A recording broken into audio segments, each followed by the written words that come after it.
Hello friends, আজকে আমি একটা রেসিপি ট্রাই করব, এগ ফ্রাইড রাইস। তো আমি ভাবলাম তোমাদের সাথে একটু শেয়ার করে দিই রেসিপি।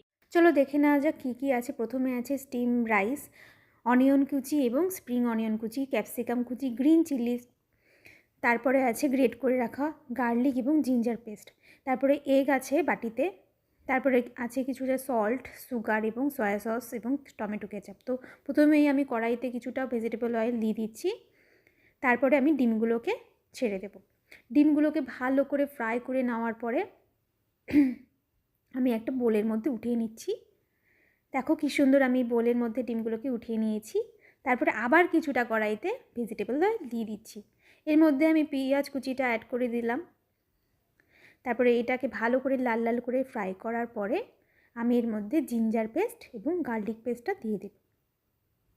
তো যতক্ষণ এর মধ্যে কাঁচা গন্ধটা থেকে যাচ্ছে ততক্ষণ এটাকে ভালো করে ফ্রাই করে নিতে হবে, যাতে এর মধ্যে আর কাঁচা গন্ধটা না থাকে।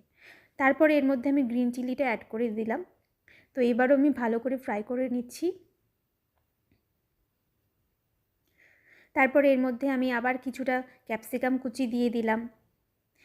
এটাকেও ভালো করে ফ্রাই করে নেওয়ার পরে এবার আমি এর মধ্যে কিছুটা লবণ অ্যাড করে দিলাম।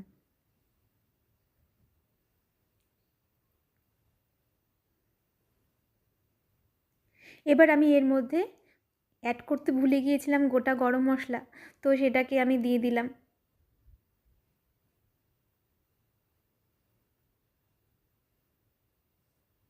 তারপরে আমি আবার এটাকে ভালো করে ফ্রাই করে নেওয়ার পরে আমার যে স্প্রিং অনিয়ন কুচিটা ছিল সেটাও দিয়ে দিলাম। তো এটাকে ফ্রাই করে নিয়ে নিচ্ছি। তারপরে আমি এগুলোর মধ্যে এক এক করে সসগুলো দিয়ে দেবো। প্রথমেই দিয়ে দিচ্ছি সয়া সস এবং টমেটো কেচাপটি। তো এটাকে ভালো করে মিশিয়ে নিয়েছি। তারপরে আমি যে ডিমের ভুচিটা রেডি করেছিলাম সেটাকেও দিয়ে দিলাম। তো এটাকে আমি ভালো করে মিশিয়ে নিচ্ছি। দেখো কি সুন্দর কালারফুল হয়েছে, ব্যাপারটা কি ভালো লাগছে না দেখতে।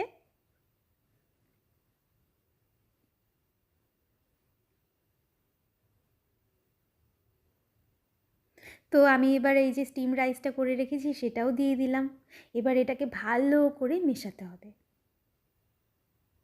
তো আমার এবার ভালো করে এটাকে মেশানো হয়ে গেছে। তোমরা কে কে এইভাবে ট্রাই করো আমাকে প্লিজ বলো তো। দেখো কি সুন্দর এটা রেডি করে ফেলেছি। তো এটা